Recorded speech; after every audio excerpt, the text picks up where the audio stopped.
మచిలీపట్నం పార్లమెంటుకు సంబంధించి చాలా టఫ్ ఫైట్ ఇక్కడ నడిచింది. మచిలీపట్నం పార్లమెంట్ పరిధిలో చాలా టఫ్ ఫైట్. బాలశౌరి గారు జనసేన నుంచి అక్కడ బరిలో దిగారు. అలాగే అక్కడ మచిలీపట్నం పార్లమెంట్ పరిధిలో జనసేన నుంచి బాలశౌరి గారు, అలాగే వైఎస్ఆర్ కాంగ్రెస్ పార్టీ నుంచి సింహాద్రి చంద్రశేఖర్ గారు పార్లమెంటుకు బరిలో దిగారు. చాలా టఫ్ ఫైట్ అక్కడ ఉంది అనేది నాగన్న వేస్తున్న అంచనా. ఈ పార్లమెంటు పరిధిలోని 7 అసెంబ్లీ నియోజకవర్గాల్లో పరిస్థితి ఏంటో ఒకసారి చూద్దాం. అవనిగడ్డలో కూటమి అభ్యర్థి గెలవచ్చని, గన్నవరంలో కూడా కూటమి అభ్యర్థి గెలవచ్చని చెప్తున్నారు. అలాగే గుడివాడలో టైట్ ఫైట్ ఉంది గొడాల నాని గారి దగ్గర ఇక్కడ, బట్ వైఎస్ఆర్ కాంగ్రెస్ పార్టీకి ఎడ్జ్ ఉందని చెప్తున్నారు. మచిలీపట్నంలో వైసీపీ అభ్యర్థి పేరుని కిట్టు గెలవచ్చని చెప్తున్నారు. పామరులో వైసీపీ అభ్యర్థి గెలవచ్చని చెప్తున్నారు. పెడనలో కూటమికి సంబంధించిన అభ్యర్థి విజయం సాధించే అవకాశం ఉందని చెప్తున్నారు. పెనమలూరులో అసలు ఏం చెప్పే పరిస్థితి లేదు. చాలా టఫ్ ఫైట్ ఉంది అక్కడ. అక్కడ ఫలితం చాలా కొద్ది ఓట్ల తేడాతోటే ఉండొచ్చు. ఎవరు గెలుస్తారనేది చెప్పే పరిస్థితి లేదు అనేది నాగన్న వేస్తున్న అంచనా. మచిలీపట్నం పార్లమెంటుకు సంబంధించిన రిజల్ట్ పైన కూడా ఉత్కంఠ ఉంది. చాలా టఫ్ ఫైట్ ఉంది. సేమ్ టైం అసెంబ్లీ నియోజకవర్గాల వారీగా చూస్తే వైఎస్ఆర్ కాంగ్రెస్ పార్టీ ఈ పార్లమెంటు పరిధిలో గ్యారంటీగా గెలిచే సీట్లు మచిలీపట్నం, పామర్రు కనపడుతున్నాయి.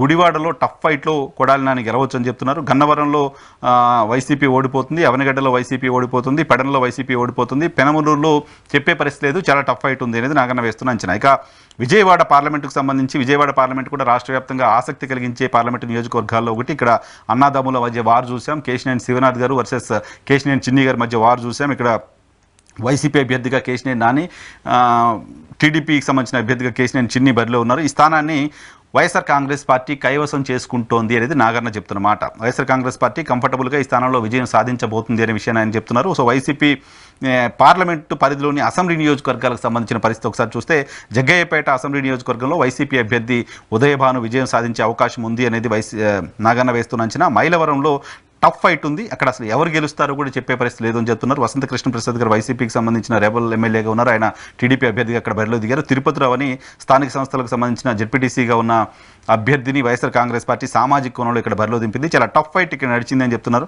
ఎవరు గెలుస్తారో కూడా చెప్పే పరిస్థితి లేదు. చాలా నేరోగా ఫైట్ ఉంది. చాలా తక్కువ మెజారిటీతో ఎవరైనా విజయం సాధించవచ్చు అనేది నాగన్న చెప్తున్నమాట. ఇక నందిగామ ఎస్సీ నియోజకవర్గంలో కూడా సేమ్ టఫ్ ఫైట్ ఉంది అని చెప్తున్నారు.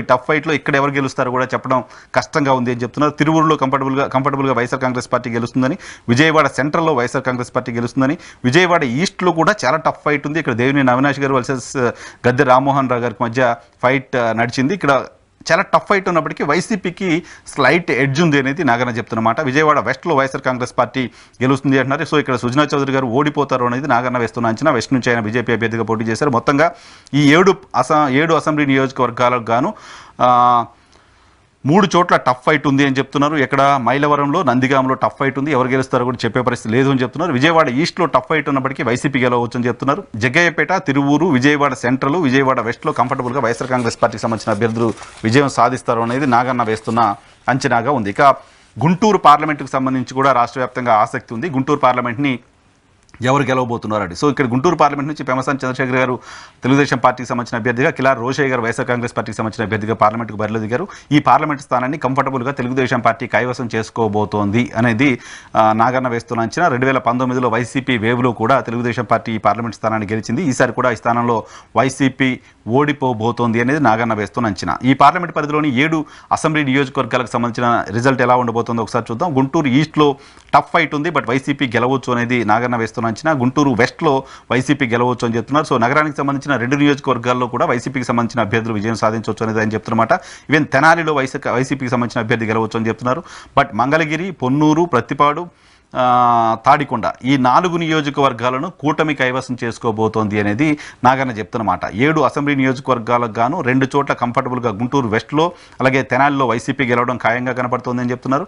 గుంటూరు ఈస్ట్లో టఫ్ ఫైట్లో వైఎస్ఆర్ కాంగ్రెస్ పార్టీ గెలవచ్చు అని చెప్తున్నారు. మంగళగిరిలో నారా లోకేష్ గారు, పొన్నూరులో దులిపల్లి నరేంద్ర గారు, అలాగే పత్తిపాడు, తాడికొండలో కూడా కూటమికి సంబంధించిన అభ్యర్థులు 4 విజయం సాధించవచ్చు అని చెప్తున్నారు. మొత్తంగా 7 అసెంబ్లీ నియోజకవర్గాలు గాను 4 చోట్ల కూటమికి సంబంధించిన అభ్యర్థులు, 3 చోట్ల వైఎస్ఆర్ కాంగ్రెస్ పార్టీకి సంబంధించిన అభ్యర్థులు విజయం సాధించే అవకాశం ఉంది అనేది నాగన్న వేస్తున్న అంచనా. ఇక మరొక పార్లమెంట్ నియోజకవర్గం, రాష్ట్ర వ్యాప్తంగా చాలా ఆసక్తిని కలిగించిన పార్లమెంట్ నియోజకవర్గం ఎన్నికల సందర్భంగా నర్సరావుపేట పార్లమెంట్ నియోజకవర్గం. నర్సరావుపేట పార్లమెంట్ నియోజకవర్గంలో అనిల్ కుమార్ యాదవ్, నెల్లూరు జిల్లాకు సంబంధించిన నేత, మాజీ మంత్రి, ఆయన్ను అనూహ్యంగా వైఎస్ఆర్ కాంగ్రెస్ పార్టీ ఇక్కడ అభ్యర్థిగా బరిలో దించింది. ఈయన్ను నర్సరావుపేట నుంచి పార్లమెంట్కు పోటీ చేయించింది. నర్సరావుపేట సిట్టింగ్ ఎంపీగా ఉన్న లావు శ్రీకృష్ణదేవరాయలు వైఎస్ఆర్ కాంగ్రెస్ పార్టీ నుంచి తెలుగుదేశం పార్టీలోకి వచ్చారు. ఆయన తెలుగుదేశం పార్టీ అభ్యర్థిగా ఇక్కడ బరిలో దిగారు. ఇక్కడ ఈ స్థానాన్ని స్థానాన్ని కంఫర్టబుల్గా వైఎస్ఆర్ కాంగ్రెస్ పార్టీ గెలుచుకోబోతోంది పార్లమెంట్ని అనేది నాగన్న వేస్తున్న అంచనా. సో నర్సరావుపేట పార్లమెంటు పరిధిలోని అసెంబ్లీ నియోజకవర్గాలకు సంబంధించిన పరిస్థితి ఏంటో ఒకసారి చూద్దాం. నర్సరావుపేట పార్లమెంటు పరిధిలోని చిలకలూరుపేటలో కూటమి గెలవబోతోందని చెప్తున్నారు. గురజాలలో చాలా టఫ్ ఫైట్ ఉంది, బట్ ఎడ్జ్ వైఎస్ఆర్ కాంగ్రెస్ పార్టీకి ఉంది అనేది నాగన్న వేస్తున్న అంచనా. ఈవెన్ మాచర్లలో కూడా చాలా టఫ్ ఫైట్ ఉంది, బట్ ఎడ్జ్ కూటమికి ఉంది. ఇక్కడ పిన్నెల్లి రామకృష్ణారెడ్డి గారికి సంబంధించి చాలా పెద్ద చర్చ రాష్ట్ర వ్యాప్తంగా చూస్తున్నాం గత కొన్ని రోజులుగా. సో పిన్నెల్లి రామకృష్ణారెడ్డి గారు ఓడిపోబోతున్నారు అనేది నాగన్న వేస్తున్న అంచనా. ఇక నర్సరావుపేట నియోజకవర్గానికి సంబంధించి వైసీపీ గెలవబోతుందని, పెదకూరుపాడులో వైసీపీ గెలవబోతుందని, సత్తెనపల్లిలో కూటమి విజయం సాధించవచ్చని, వినుకొండలో వైసీపీ గెలవబోతుంది అనేది నాగన్న వేస్తున్న అంచనా. మొత్తంగా ఈ పార్లమెంటు పరిధిలోని 7 అసెంబ్లీ నియోజకవర్గాలకు గాను 4 చోట్ల వైఎస్ఆర్ కాంగ్రెస్ పార్టీకి సంబంధించిన అభ్యర్థులు, 3 చోట్ల కూటమికి సంబంధించిన అభ్యర్థులు విజయం సాధించవచ్చని చెప్తున్నారు. కూటమి గెలిచే స్థానాల్లో చిలకలూరుపేట, మాచెర్ల, సత్తెనపల్లి ఉంటే వైసీపీ గెలిచే స్థానాల్లో గురజాల, నర్సరావుపేట, పెదకూరపాడు, వినుకొండ ఈ 4 అసెంబ్లీ స్థానాలు ఉన్నాయి. ఇక బాపట్ల నియోజకవర్గానికి సంబంధించి గుంటూరు జిల్లాకు సంబంధించిన ఇది మరొక నియోజకవర్గం. ఇది రిజర్వ్ నియోజకవర్గం. ఈ నియోజకవర్గం నుంచి నందిగామ సురేష్ ప్రస్తుతం ప్రాతినిధ్యం వహిస్తున్నారు. మళ్ళీ వైసీపీ అభ్యర్థిగా ఆయనే పోటీ చేశారు. ఇక్కడ వైఎస్ఆర్ కాంగ్రెస్ పార్టీ అభ్యర్థి మళ్ళీ విజయం సాధించవచ్చు అనేది నాగన్న వేస్తున్న అంచనా. బాపట్ల పార్లమెంటు పరిధిలోని 7 అసెంబ్లీ నియోజకవర్గాలకు సంబంధించిన పరిస్థితి ఏంటో చూద్దాం. బాపట్ల పార్లమెంటు పరిధిలోని అద్దంకిలో వైసీపీ గెలవచ్చని, బాపట్లలో వైసీపీ గెలవచ్చని, చీరాలలో వైసీపీ గెలవచ్చని, పర్చూరులో కూటమి గెలవచ్చని, రేపల్లిలో కూటమి గెలవచ్చని, సంతనూతలపాడు, వేమూరులో వైసీపీ గెలవచ్చు అనేది నాగన్న వేస్తున్న అంచనా. మొత్తంగా బాపట్ల పార్లమెంటు పరిధిలోని 7 అసెంబ్లీ నియోజకవర్గాల్లో పర్చూరు, రేపల్లె మినహా సంతనూతలపాడు, వేమూరు, చీరాల, బాపట్ల, అద్దంకిల్లో వైఎస్ఆర్ కాంగ్రెస్ పార్టీకి సంబంధించిన అభ్యర్థులు విజయం సాధించవచ్చు అనేది నాగన్న చెప్తున్నమాట. ఇక ప్రకాశం జిల్లాకు సంబంధించి ఇది కూడా ఇంట్రెస్టింగ్ ఫైట్ ఉన్న నియోజకవర్గాల జాబితాలో ఉంది. సో రాష్ట్ర వ్యాప్తంగా ఆసక్తి కలిగించే ఫలితం ఇక్కడ ఉండబోతోంది.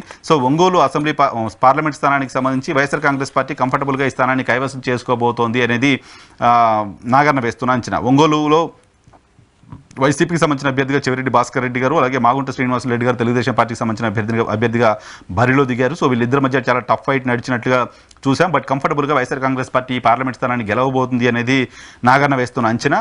ఈ పార్లమెంట్ పరిధిలోని 7 అసెంబ్లీ నియోజకవర్గాలకు సంబంధించిన ఫలితాలను ఒకసారి చూస్తే దర్శిలో వైసీపీ గెలవబోతుందని, గిద్దలూరులో వైసీపీ గెలవబోతుందని, కనిగిరిలో వైసీపీ గెలవబోతుందని, కొండెపిలో కూటమికి సంబంధించిన అభ్యర్థి గెలవబోతున్నారని. ఇక్కడ ఆదిమూలం సురేష్ గారు వైఎస్ఆర్ కాంగ్రెస్ పార్టీకి సంబంధించిన అభ్యర్థిగా పోటీ చేశారు, బట్ ఆయన ఓడిపోయే పరిస్థితి ఉంటుందనేది నాగన్న వేస్తున్న అంచనా. మార్కాపురంలో చాలా టఫ్ ఫైట్ ఉన్నప్పటికీ వైఎస్ఆర్ కాంగ్రెస్ పార్టీకి సంబంధించిన అభ్యర్థి అన్న రాంబాబు అక్కడ విజయం సాధించవచ్చు అని చెప్తున్నారు. ఒంగోలులో కూడా టఫ్ ఫైట్ ఉంది, బట్ కూటమి గెలవచ్చు అని చెప్తున్నారు. బాలినేని శ్రీనివాసరెడ్డి గారు ఇక్కడ వైఎస్ఆర్ కాంగ్రెస్ పార్టీ అభ్యర్థిగా ఉన్నారు. చాలా టఫ్ ఫైట్ ఉంది, బట్ అక్కడ ఎడ్జి కూటమికి ఉంది అనేది నాగన్న వేస్తున్న సర్వే అంచనా. ఇక ఎర్రగొండపాలెంలో వైఎస్ఆర్ కాంగ్రెస్ పార్టీకి సంబంధించిన అభ్యర్థి తాటిపర్తి చంద్రశేఖర్ విజయం సాధించవచ్చు అనేది నాగన్న చెప్తున్నమాట. మొత్తంగా ఈ పార్లమెంటు పరిధిలోని 7 అసెంబ్లీ నియోజకవర్గాలకు గాను వైసీపీ 5 చోట్ల విజయం సాధించే అవకాశం ఉందని కొండెపి, ఒంగోలు సో ఇద్దరు మాజీ మంత్రులు బాలినేని శ్రీనివాసరెడ్డి గారు, ఆదిమూలం సురేష్ గారు మినహా ఆ జిల్లాలో పోటీ చేసిన, ఆ పార్లమెంట్ పరిధిలో పోటీ చేసిన మిగతా 5 వైసీపీ అభ్యర్థులు విజయం సాధించబోతున్నారనేది నాగన్న వేస్తున్న అంచనా. ఇక నెల్లూరు పార్లమెంట్కి సంబంధించి కూడా చాలా ఆసక్తి ఉంది రాష్ట్ర వ్యాప్తంగా. నెల్లూరు పార్లమెంట్లో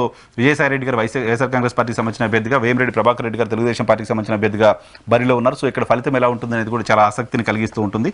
సో నెల్లూరులో నాగన్న అంచనా ప్రకారం వైఎస్ఆర్ కాంగ్రెస్ పార్టీకి సంబంధించిన అభ్యర్థి విజయసాయిరెడ్డి గారు కంఫర్టబుల్గా పార్లమెంటుకు ఎన్నిక కాబోతున్నారు అనేది ఆయన చెప్తున్నమాట. సో ఇక్కడ 7 అసెంబ్లీ నియోజకవర్గాలకు సంబంధించి 7 అసెంబ్లీ నియోజకవర్గాల్లో ఎవరు ఎక్కడ గెలిచే అవకాశం ఉందో ఒకసారి చూద్దాం. ఆత్మకూరు, కందుకూరు, కావలి, కొవ్వూరు, నెల్లూరు సిటీ, నెల్లూరు రూరల్, ఉదయగిరి ఈ 7 అసెంబ్లీ నియోజకవర్గాలు నెల్లూరు పార్లమెంట్ పరిధిలో ఉంటే ఆత్మకూరులో వైసీపీ గెలవబోతుంది అనేది నాగన్న అంచనా. కందుకూరులో టఫ్ ఫైట్ ఉంది, అసలు ఎవరు గెలుస్తారో చెప్పే పరిస్థితి లేదు అని చెప్తున్నారు. కావలిలో కూడా టఫ్ ఫైట్ ఉంది, వైసీపీ అక్కడ విజయం సాధించబోతుంది అని చెప్తున్నారు. కొవ్వూరులో క్లియర్గా వైసీపీ విజయం సాధించబోతుందని చెప్తున్నారు. కొవ్వూరులో చాలా ఇంట్రెస్టింగ్ ఫైట్ ఉంది. అక్కడ వైఎస్ఆర్ కాంగ్రెస్ పార్టీకి సంబంధించిన అభ్యర్థి ప్రసన్న కుమార్ రెడ్డి పోటీ చేశారు. ఆ స్థానాన్ని తెలుగుదేశం పార్టీ కూడా చాలా ప్రతిష్టాత్మకంగా తీసుకుంది, బట్ అక్కడ అవకాశం వైఎస్ఆర్ కాంగ్రెస్ పార్టీకి ఉంది అనేది నాగన్న వేస్తున్న. నెల్లూరు సిటీలో టఫ్ ఫైట్ ఉంది, ఎవరు గెలుస్తారో చెప్పే పరిస్థితి లేదు. ఈవెన్ నెల్లూరు రూరల్లో చాలా టఫ్ ఫైట్ ఉంది, ఎవరు గెలుస్తారో చెప్పే పరిస్థితి లేదంటున్నారు. కోటంరెడ్డి శ్రీధర్ రెడ్డి గారు వైఎస్ఆర్ కాంగ్రెస్ పార్టీ నుంచి తెలుగుదేశం పార్టీలోకి వెళ్ళి తెలుగుదేశం పార్టీ అభ్యర్థిగా పోటీ చేశారు. ఇక్కడ నెల్లూరు ఎంపీగా ఉన్న ఆదాల ప్రభాకర్ రెడ్డి గారు వైసీపీ నుంచి పోటీ చేశారు. నెల్లూరు రూరల్లో చాలా టఫ్ ఫైట్ ఉంది, అక్కడ ఎవరు గెలుస్తారో చెప్పే పరిస్థితి లేదు అంటున్నారు ఆయన. సో ఉదయగిరిలో వైఎస్ఆర్ కాంగ్రెస్ పార్టీ గెలవబోతుంది అనేది ఆయన చెప్తున్నమాట. మొత్తంగా ఈ పార్లమెంటు పరిధిలో వైసీపీ ఆత్మకూరు గెలవబోతోంది, కొవ్వూరు గెలవబోతోంది, ఉదయగిరి గెలవబోతోంది, ఈవెన్ కావలి గెలవబోతోంది. సో మిగతా 3 నియోజకవర్గాల్లో కూటమి గ్యారంటీగా గెలుస్తుంది అనే స్థానం ఏం చెప్పట్లేదు. నెల్లూరు పార్లమెంటు పరిధిలో 7 4 వైసీపీ గెలవబోతుందని, 3 చోట్ల చాలా టఫ్ ఫైట్ ఉంది, ఎవరు గెలుస్తారో చెప్పే పరిస్థితి లేదు అనేది నాగన్న చెప్తున్నమాట. ఇక